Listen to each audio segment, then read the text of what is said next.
시편 11편에 있는 말씀은 다윗의 시입니다. 그런데 다윗이 굉장히 어렵고 힘든 상황 가운데서 주변에 많은 말들이 이제 들려올 때에 그 들려오는 말들을 들을 것인가, 아니면 내가 하나님을 선택할 것인가. 우리가 자유의지가 있다는 거가 축복도 되고, 굉장히 선택에 대한 결과물은 선택한 그 사람의 결과물로 그 열매를 먹을 수 있는 그런 것이 있습니다. 그래서 시편 7편에 있는 말씀은 상황이 굉장히 힘들고 어려운 상황 가운데서 사람들의 말을 들을 것인가, 믿음으로 선택을 할 것인가. 수많은 말들이 내 인생의 힘든 상황 가운데 있을 때 주변에서 권고해주고 권면해주는 말을 들을 것인가, 하나님을 선택할 것인가. 그런 선택에 대한 그 내용이 시편 11편에 있는 말씀입니다. 그래서 우리가 성경에 보면은 우리가 그런 내용들은 저는 많이 못 들었거든요. 네가 선택에 대해서, 네 선택에 대한 결과물을 네가 책임져야 돼, 이런 얘기를 많이 못 들었어요. 근데 실제로 성경 내용을 보니까 하나님께서는 우리에게 너가 하나님을 선택할 것인가, 너 자신의 영광을 선택할 것인가, 네가 무엇을 선택할 것인가에 대한 결과물은 그 열매로 네 삶에 나와. 그러면서 우리가 인생의 삶 가운데서 하나님의 말씀을 기준으로 살 것인가, 아니면 내 기준으로 살 것인가, 그것도 선택이거든요. 그래서 이런 얘기가 있더라고요. 하나님이 인생을 창조하셨을 때 그 자유의지를 주시고 나서 자유의지에 대한 결과물이 어떠한 결과물을 모르고 하나님이 우리에게 자유의지를 주셨을까? 아니랍니다. 알고 주셨답니다. 알고 주셔서 우리가 무엇을 소중하게 여기고 무엇을 선택하느냐에 따라서 그 인생의 결과물은 자기 자신이 열매를 먹는 거. 하나님이 이미 다 알고, 인간이 하나님을 배반할 것도 알고, 다 알고 주셨다는 거죠. 그래서 우리가 하나님의 말씀을 보면은 하나님의 말씀을 내 삶의 우선순위에 두고 이분을 따라갈 것인가, 내가 마음을 그쪽으로 쏠 것인가, 아니면 나 자신을 위해서 시간을 쓸 것인가. 이거는 우리가 하루에도 굉장히 많은 시간 가운데서 선택을 합니다. 누울 것인가, 잘 것인가, 걸어갈 것인가. 이것도 내가 무엇을 할 것인가는 끊임없이 선택하면서 그 결과물을 내 삶의 열매로. 그래서 요즘 많은 사람들이, 젊은 사람들이 이상한 질병이 많다고 그러는데 그 이유가 환경적인 것도 있다, 이런 얘기도 들었어요. 그런데 특별히 미세 플라스틱에 대한 얘기들이 참 많이 나오더라고요. 그러면서 그거로 인한 여러 가지 질병이 이렇게 나온 거를 들어보니까 그게 그 정도야 할 정도로 굉장히 많은 우리의 삶 속에서 우리가 매일 먹고 마시는 그거에 대한 결과물을 우리 몸에 축적하는 그런 결과물도 보는데요. 그래서 우리가 인생을 살다 보면은 정말 다윗처럼, 다윗은 참 험난한 인생을 살았어요. 근데 시편 11편에 있는 말씀은 그 시기가 어느 때라고 딱 얘기할 수는 없는데 사울이 다윗을 쫓아다니거나 아니면 압살롬의 쫓겨다닐 때 어떤 그런 부분이라고 얘기를 하는데, 정확하게는 어느 때다 이렇게 얘기할 수는 없다고 봅니다. 그런데 다윗이 생명의 위협을 느끼고 절박한 상황 가운데 사람들이 권면해요. 어떻게? 내가 여호와께 피하였거늘 너희가 내 영혼에게 새같이 내 산으로 도망하라 함은 어찌함인가? 자기는 하나님한테 자기 인생의 모든 것을 의탁하고 거기에 맡기기로 했는데 자기는 결정했어요. 그런데 주변에서 아니야 다윗아 너 그렇게 하면 안 돼. 넌 도망가야 돼. 어디로 가? 산의 높은 곳으로 안전한 곳으로 가야 돼. 이렇게 얘기를 했습니다. 그럴 때 다윗이 오늘 11편의 시는 개인적인 확신시라고도 볼 수가 있고요. 긴박한 자기의 목숨이 위태로운 상황 가운데 수단과 방법을 가리지 아니하고 오직 여호와만 의지한다. 이렇게 고백하는 내용이라고도 볼 수가 있는데요. 여기서 새같이 도망한다. 새같이 내 산으로 도망하라 하면 어찌함인가. 근데 다윗을 자신을 새라고 비유를 많이 했어요. 연약한 자라는 거죠. 새는 포수가 쏘면은 그냥 한 방에 가버리잖아요. 근데 새들은 참 하나님이 매뉴얼대로 사는데 참 지혜롭더라고요. 저는 그게 새를 그렇게 좋아하지는 않는데 아주 예쁜 새가 새끼들 요렇게 놓아놓고서 비가 오니까요 날개를 쫙 펴서 우산처럼 해가지고 새끼를 쫙 보호하는데 너무 멋지더라고요. 근데 그렇게 비가 오면은 우산이 되어주고 이렇게 하는데 어느 정도 성장하니까 발로 차서 밀어버려요. 그래서 막 그 새끼들이 막 죽겠다고 날갯짓을 하면서 날개가 이렇게 이제 성숙해지는. 그러면서 또 이제 데리고 다니면서 이렇게 사는 방법을 가르쳐 어느 정도 되면 싹 내보내버려요. 그래서 그 새를 바라보면서 참 연약한 동물이지만은 하나님이 거기다 메뉴를 심어놓은 대로 그대로 이렇게 살아가는 모습이 참 예쁘다 이런 생각을 했는데 다윗은 자신을 굉장히 연약한 존재, 포수가 총을 쏘면 죽고 이 큰 뱀들이 와서 잡아먹으면 잡힐 수밖에 없는 그런 자기 자신을 그렇게 비유를 했습니다. 그래서 시편 103편 5절에 보니까 내 청춘으로 독수리같이 새롭게 하시는도다. 독수리처럼 뭔가 인생이 잘 될 때는 독수리가 쫙 날개를 피면서 날아가는 것처럼 그런 비유의 말을 했고요. 또 102편 6절에 보면은 나는 당아새 같고 황폐한 곳에 부엉이 같으니 그 부엉이라고 밤에만 활동할 수 있는 그런 자기 자신을 그렇게 연약한 자로도 비유를 했습니다. 그러면서 내가 밤을 새우니 지붕 위에 외로운 참새 같으니다. 자기 자신은 요만한 그냥 쫓겨다니면서 너무 위축되고 쭈그러들다 보니까 나 같은 그러니까 이 자기 자신을 굉장히 연약하고 쉼이 없는 그래서 시편 55편에 보니까 내가 비둘기같이 날개가 있으면 날아가서 편히 쉬리로다. 힘든 삶을 살았던 거죠. 그래서 나중에 사무엘상 26장에 보면은 자기를 사냥하러 나온 이스라엘 왕을 향해 자기는 벼룩 같다 그랬어요.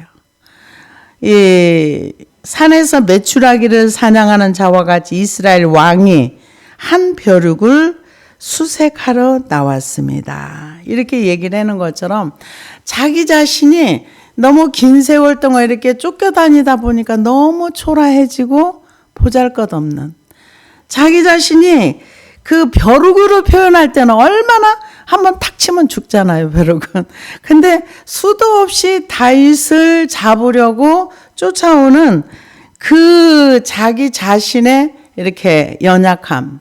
그래서 자기는 주변에 있는 사람들이 야 이러면은 안 돼. 다윗아 네가 저기 높은 곳에 가서 숨어야지. 그렇게 있으면 안 돼. 이런 얘기를 할 때 다윗이 이때 좀 믿음이 있었던 것 같아요. 왜냐하면 하나님을 의지한다고 했으니까. 지금 사람들은 눈에 보이는 곳에 가서 숨어라 이렇게 얘기를 하는데 아니야. 나는 여호와께 이미 피했어. 근데 우리가 다윗의 신앙의 여정을 보면은요, 사울이 무섭고 두려울 때는 계속 사울을 두려워하면서 도망 다녔어요. 그러다 나중에 어디까지 갔어요? 블레셋까지 갔잖아요. 가서 거기만 안전하다고 갔는데, 거기서 이제 얘가 사울은 천천히 죽이기에는 만만히 죽이냐. 내가 사자굴에 들어왔구나. 거기서 미친 척하고 도망가가지고 또 시를 쓰기도 하고 그랬는데 그때까지만 해도 사울에 대한 두려움이 그 공포가 떠나질 않았어요. 그래서 사울은 사울대로 다윗을 두려워하고 다윗은 다윗대로 사울이 너무너무 두려워하고 그런데 나중에 다윗이 믿음이 오니까 사울을 두려운 마음이 빠지고 나니까 나중에 평강 가운데 들어가요. 그래서 우리가 우리 안에 있는 두려움이 빠지기 전에는 믿음이 안 와요. 근데 다윗은 지금 믿음이 온 상태예요. 왜냐? 이미 피했다는 거죠. 나는 피했는데 주변에 있는 사람들이 나를 보고 자꾸만 피하라 그래. 지금 그 얘기예요. 내가 여호와께 피하였거늘 너희가 내 영혼에게 새같이 내 산으로 도망하라 하면 어찌함인가. 그러니까 우리가 수없이 내 주변에서 내가 지금 공경에 처해 있을 때 내가 누구의 말을 들을 것인가는 내가 선택하는 거예요. 그 결과물도 내가 열매를 먹는 거고요. 내가 하나님이 안전하다고 생각하면 하나님 쪽으로 가는 거고 내가 돈으로 가는 것이 안전하다고 하면 돈으로 가는 거고 내 힘이 안전하다고 생각하면 내 힘을 쓰는 곳으로 가는 거예요. 내가 어려운 일을 당할 때 어느 쪽을 선택하고 어느 쪽을 가느냐 하는 내가 선택하는 거예요. 그런데 이 보통 사람들은 하나님께 가지 않아요. 왜 가지 않습니까? 하나님을 믿을 수가 없기 때문에. 제가 오늘 아침에 성경을 읽다 보니까 믿음이 없는 상태는요. 항상 죽고 싶은 것 말고는 생각나는 게 없어요. 왜냐? 그 민수기를 읽는데 민수기에서 이스라엘 백성들이 와가지고 야 고기 내놔. 우리가 괜히 나왔어 애굽에서. 거기 살 때가 좋았어. 그러면서 고기 먹고 싶다고. 그러니까 이 모세가 앞이 깜깜한 거예요. 주님, 하나님, 내가 얘들을 낳았어요? 왜 아버지가 새끼를 책임진다? 나보고 어쩌라고요? 하나님, 차라리 나를 죽여주세요. 나를 즉시 죽여가지고 나 이거 안 보게 해주세요. 제가 그 내용을 보면서 옛날에도 제가 하나님 앞에 이제 그 아들의 등록금을 놓고 하나님 기도하니까 하나님께서 그 민수기의 말씀을 주면서 여호와의 손이 짧아졌느냐? 주겠다 이렇게 얘기를 해서 진짜 그렇게 하시더라고요.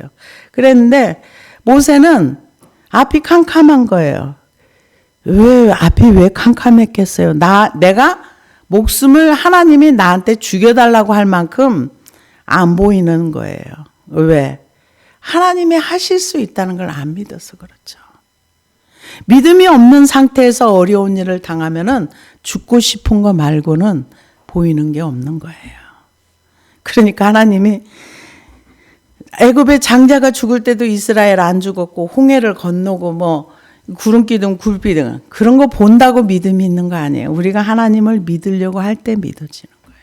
하나님이 할 수 있다는 거를 우리가 인정할 때 하나님은 우주에 충만하세요. 근데 왜 우리에게 믿음이 없어요? 내가 그분을 할 수 있는 하나님으로 인정하지 않기 때문에 나한테는 어떤 역사도 안 일어나는 거예요. 다윗은 하나님이 할 수 있다는 걸 믿었어요. 그런데 나는 이미 결정을 했어. 결정을 했는데 사람들이 너 산으로 도망가. 산으로 도망가. 계속 그러니까 나는 이미 하나님한테 피했어. 이렇게 얘기를 하잖아요. 그러니까 도망가나 하면 어찌함인가. 악인이 활을 당기고 화살의 시에 먹이며 마음이 바른 자를 어두운 데서 쏘려 하는도다. 악인이 누구예요? 하나님이 없는 사람들. 하나님이 없는 사람이 다윗을 지금 죽이려고 하는데 어두운 데서 화살을 쏘는 거예요. 자기는 새처럼 연약한 존재인데 자기는 그 상대방을 해치지도 않고 자기는 아무것도 할 수 없는, 날개 가지고 도망갈 수밖에 없는 그런 존재인데 상대방은 나를 향해서 화살을 쏜다는 거예요. 그런데 그 화살을 쏘는데 그 화살을 먹이며 마음이 바른 자를 어두운 데 쏘려. 근데 나는 새처럼 연약하지만 마음은 바른 자야. 왜? 하나님을 믿으니까. 자기 자신을 하나님 앞에 얘기하는 겁니다. 그러면서 터가 무너지면 의인이 무엇을 하랴. 터가 무너진다는 말은 이 사회 속에서 질서가 완전히 무너지는 걸 얘기하는 거예요. 국가의 법률과 질서가 완전히 무너져서 아무것도 할 수 없는 상황. 우리나라에 보면은 법치 국가라고 하는데 법이 다 무너졌어요. 자기네 편리한 대로 법을 인용해서 쓰면은 그게 터가 무너지고 기둥이 무너진 거예요. 그런데 사무엘상 다윗이 왜 이런 말을 했을까를 이렇게 생각하다 보니까 어떤 분이 이 말씀을 인용을 했는데 저도 동의가 되더라고요. 뭐냐면은 사무엘상 22장 18절에서 23절을 보니까 왕이 도액에게 이르되 너는 돌아가서 제사장들을 죽이라 하매 에돔 사람 도액이 돌아가서 제사장들을 쳐서 그날에 세마포 에봇 입은 자 85명을 죽였고 제사장들의 성읍 노베 남녀와 아이들과 젖 먹는 자들과 소와 나귀와 양을 칼로 쳤더라. 아이돔의 아들 아히멜렉의 아들 중 하나가 피하였으니 그의 이름은 아비아달이라. 그가 도망하여 다윗에게 가서 사울이 여호와의 제사장을 죽인 일을 다윗에게 알림해 다윗이 아비아달에게 이르되 그날에 에돔 사람 도액이 거기 있기를 그가 반드시 사울에게 말할 줄을 내가 알았노라. 내 아버지 집의 모든 사람 죽은 것이 나의 탓이로다. 두려워하지 말라. 내게 있으라. 내 생명을 찾는 자가 내 생명도 찾는 자니 내가 나와 함께 있으면 안전하리라. 이게 지금 터가 무너진 거나 다윗에게 마찬가지예요. 왜냐하면은 이스라엘 백성은 하나님과 언약의 백성의 국가예요. 그런데 이 아비아달이 아히멜렉이 다윗에게 떡 주고 골리앗에 그 칼을 줬다는 그 이유로 제사장 가문을 멸절을 시켰어요. 아히멜렉의 가문을 85명 제사장 죽이고 애들 다 죽이고 그렇게 한 거란 말이에요. 그랬을 때 이 나라의 제도와 기둥과 터가 무너져 버린 거예요. 다윗이 볼 때는 이 터가 무너졌는데 있을 수 없는 일이 일어난 거예요. 어떻게 하나님의 제사장을 죽일 수가 있어? 잘못한 게 없는데. 다윗 자신도 골리앗 죽인 거 하나예요. 그것도 아버지가 심부름 보내가지고 야 너네 형들한테 치즈하고 뭐 좀 갖다 줘. 그래서 갔다가 그 골리앗이 막 하나님의 이름을 모독하니까 저것이 하고서는 물맷돌 소나 곰이나 사자를 잡듯이 물맷돌 탁 쳤는데 그 짐승과 하나같이 되리라. 그 믿음대로 짐승처럼 쓰러져 죽었을 때 골리앗 죽인 거밖에 없어요. 그러니까 사람들이 뭐라 그래요? 다윗이 죽인 자는 만만이요 사울이 죽인 자는 천천이라. 그러니까 그때부터 사울이 완전히 돌아버린 거죠. 다윗을 죽이기 위해서. 이유 없이 도망 다니는 거죠. 근데 자기는 하나님을 인정해서 하나님의 주권과 통치를 인정해서 사울을 하나님이 세우신 사람이라고 사울을 죽이지 않아요. 몇 번이나 옆에 사람들이 죽이라고 권면하지만 하나님 때문에 안 죽여요. 근데 하나님의 제사장들을 죽였을 때, 왕이라는 사람이 하나님의 그것을 다 무너뜨린다면 이 나라는 앞으로 어떻게 될까?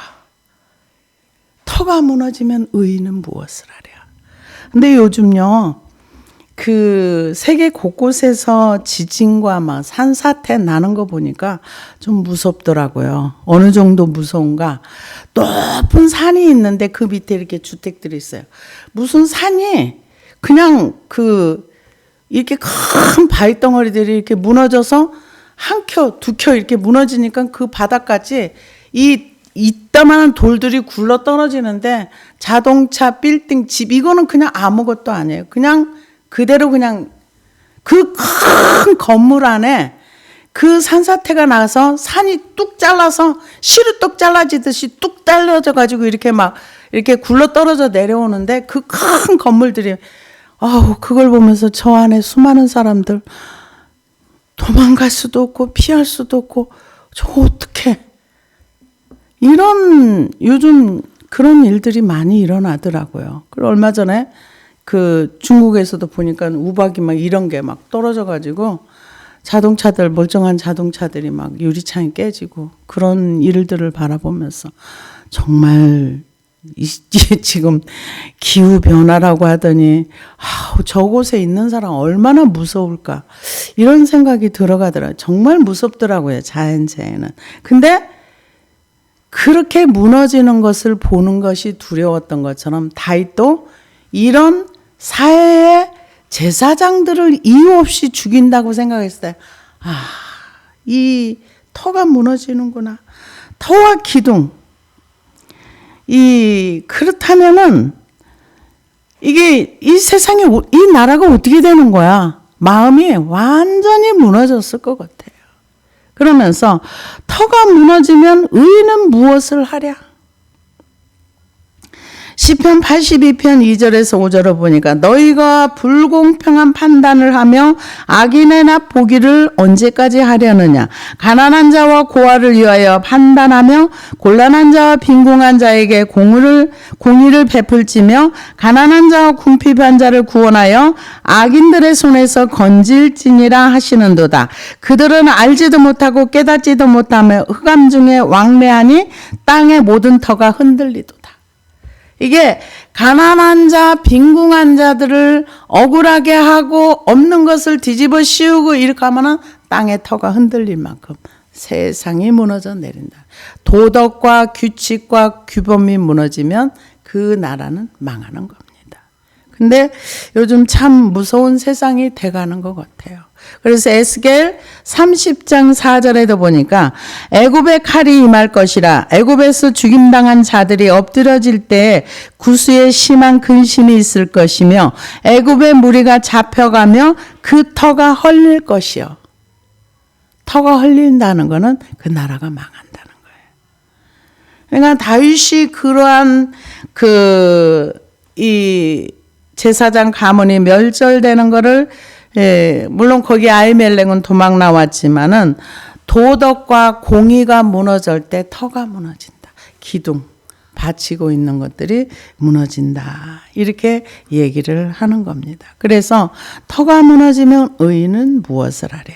여호와께서는 그의 성전에 계시고 여호와의 보좌는 하늘에 있으며 그의 눈이 인생을 통촉하시며 그의 안목이 그들을 감찰하시는도다.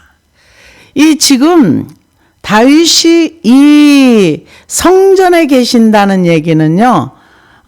우리가 다윗의 삶을 보면 다윗이 살아있는 동안에 성전이 없었어요. 성막은 있었어도 성전은 없었어요. 그런데 왜 성전이라 그랬어요? 성전은 하나님을 만나는 장소예요. 그런데 다윗은 여호와께서는 그의 성전에 계시고 여호와의 보좌는 하늘에 있으며 그의 눈이 인생을 통촉하시며, 그러니까 하늘에 있지만은 그 하나님은 다윗이 광야 길을 가는 동안에 힘들고 어려울 때마다 하나님을 붙들고 기도할 때마다 하나님이 만나 주셨어요. 하나님의 성전은 하늘에 계시지만 이 땅에서도 사랑과 만남이 있는 하나님의 통치와 주권을 인정한 거예요. 그때 당시에 다윗이 광야에서 끊임없이 하나님을 찾고 하나님을 만나기를 소원할 때마다 전쟁할 때도 하나님한테 늘 물어보면서 늘 간구하면서 하나님 전쟁하는데 내가 어떡할까요? 물어봤을 때 하나님이 항상 같이 계셔주잖아요. 그래서 야 뽕나무 위로 올라가. 근데 올라가서 걸음 걷는 걸 소리가 나면은 그때 네가 어떻게 해? 다 지시하잖아요. 성전이라는 곳은 하나님을 만나는 장소를 얘기해요. 근데 여호와께서 지금 그의 성전이 어디에 있느냐? 하늘에 있는데 이 땅에 오셔서 통치하시고 다스린다는 거죠. 그래서 이 성전에 다윗 사는 동안에는 성전이 안 지어졌어요. 성전을 지을 물건만 잔뜩 이렇게 준비해 놨지만 실제로 성전은 솔로몬이 지은 거 우리가 다 알고 있는 역사입니다.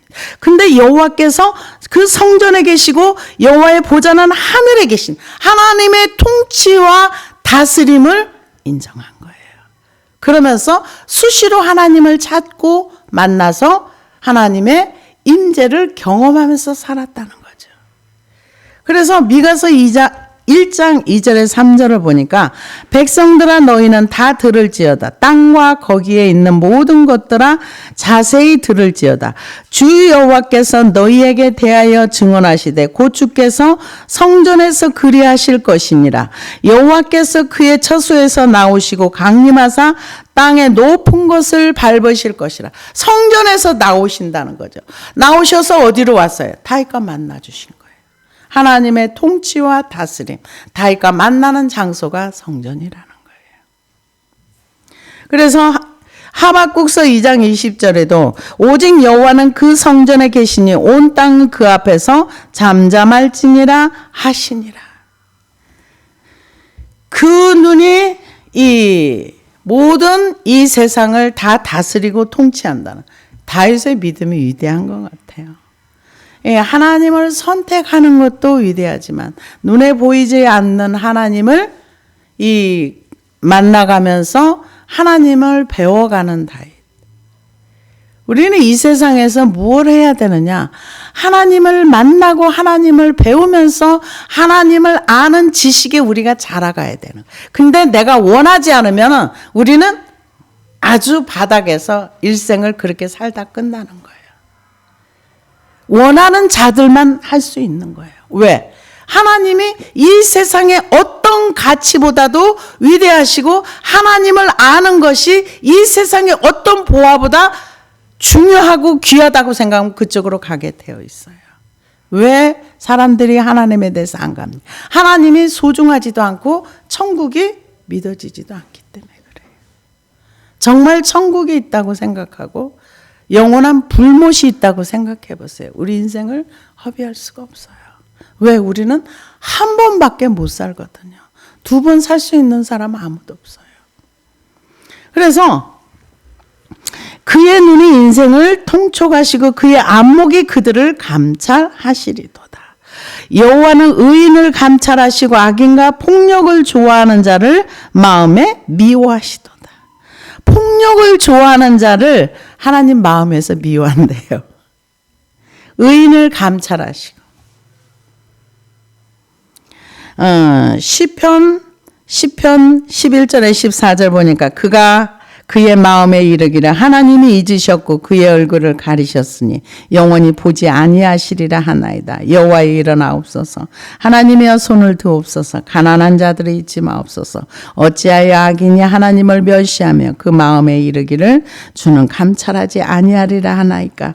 주께서 보셨나이다. 주는 재앙과 원한을 감찰하시고 주의 손으로 갚으려 하시니 외로운 자가 주를 의지하나이다. 주는 벌써부터 고아를 도우시니다. 그러니까 뭘 얘기합니까? 악인을 감찰하시고 여호와는 의인을 감찰하시고 악인과 폭력을 좋아하는 자를 마음에 미워하신다. 그 악인이라는 사람 여호와를 멸시하는 자들. 하나님이 없다고 생각하는 사람들. 있긴 뭐가 있어. 그런 생각을 하는. 하나님 있긴 뭐가 있어. 근데 사람들이 하나님이 없다고 말하는 것 중에 이런 게 있어요. 뭐냐? 하나님이 살아있으면 어떻게 저렇게 악한 애들이 그냥 있어?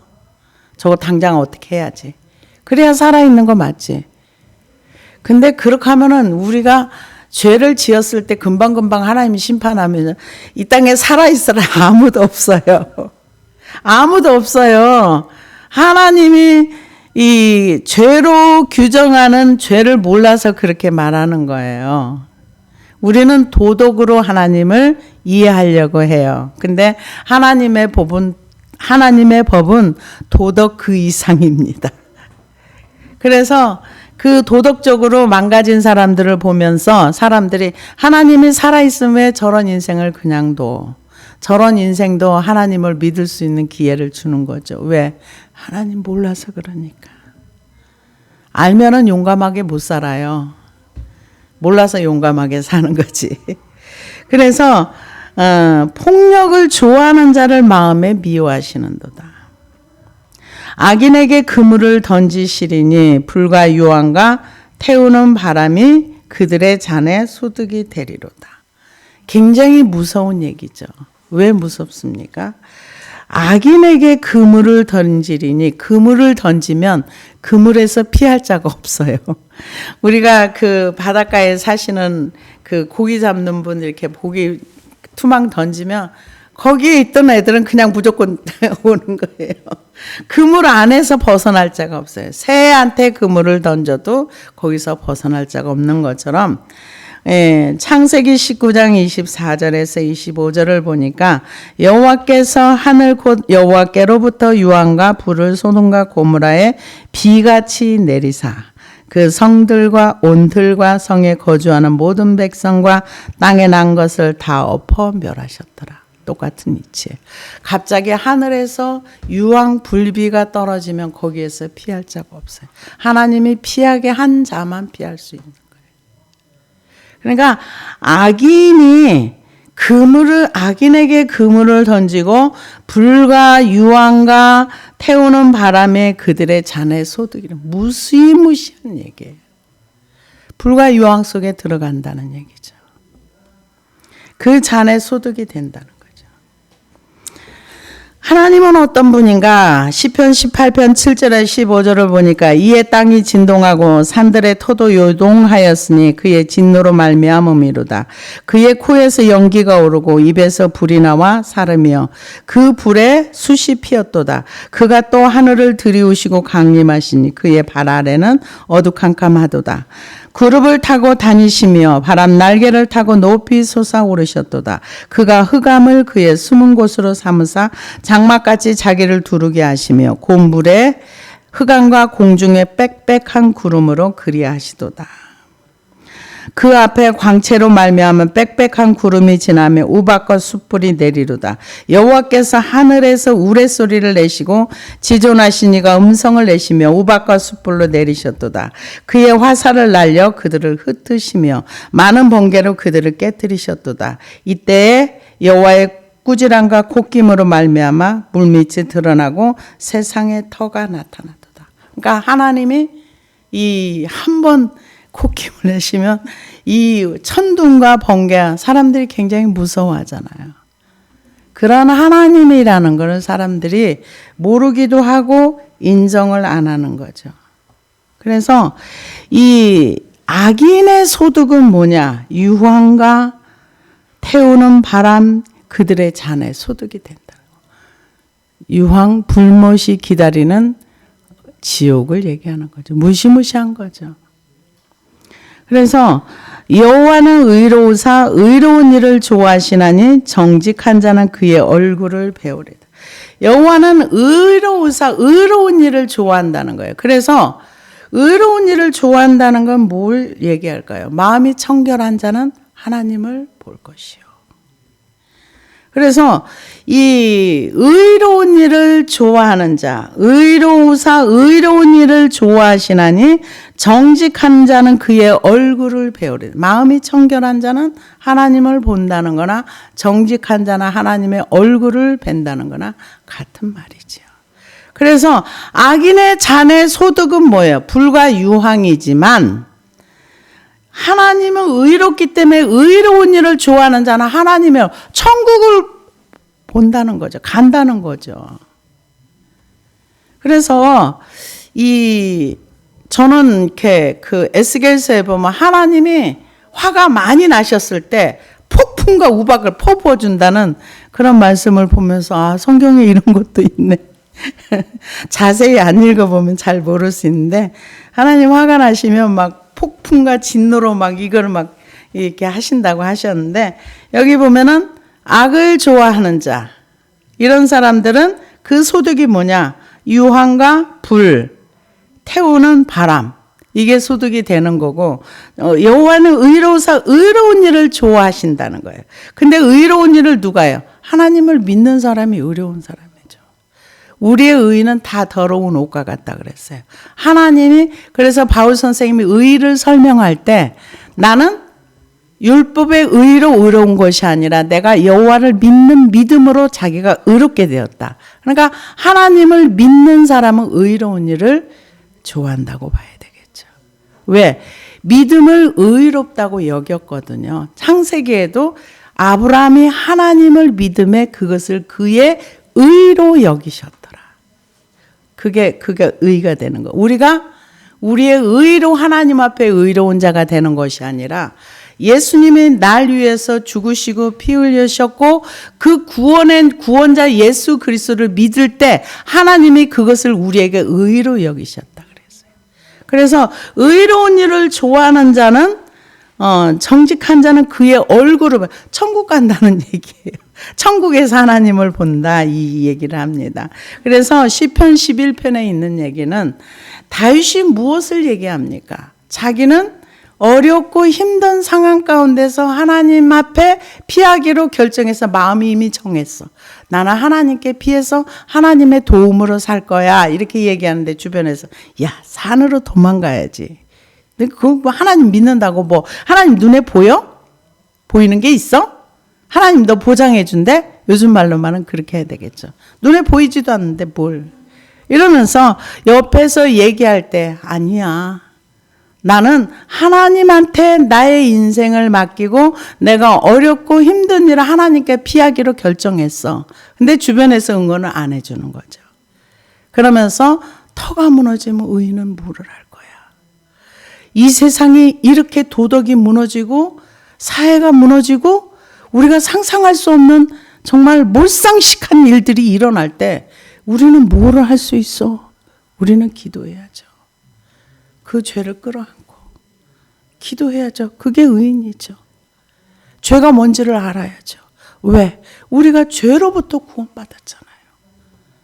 사회 죄가 간영하는데 그 죄를 가지고 질타하고 욕할 게 아니라 그 죄를 가지고 십자가 앞에 가서 의로운 일을 좋아하는 저와 여러분이 되어서 우리 하나님을 기쁘게 해드릴 수 있는 그러한 믿음의 사람이 되기를 원합니다.